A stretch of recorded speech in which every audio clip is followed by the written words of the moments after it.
the chicken seared on both sides. Now we're going to incorporate the vegetables.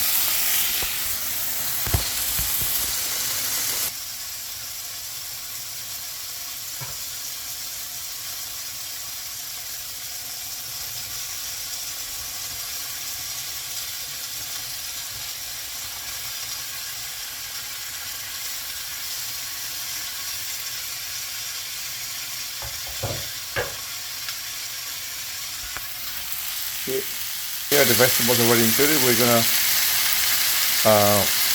stir them a little bit along with the chicken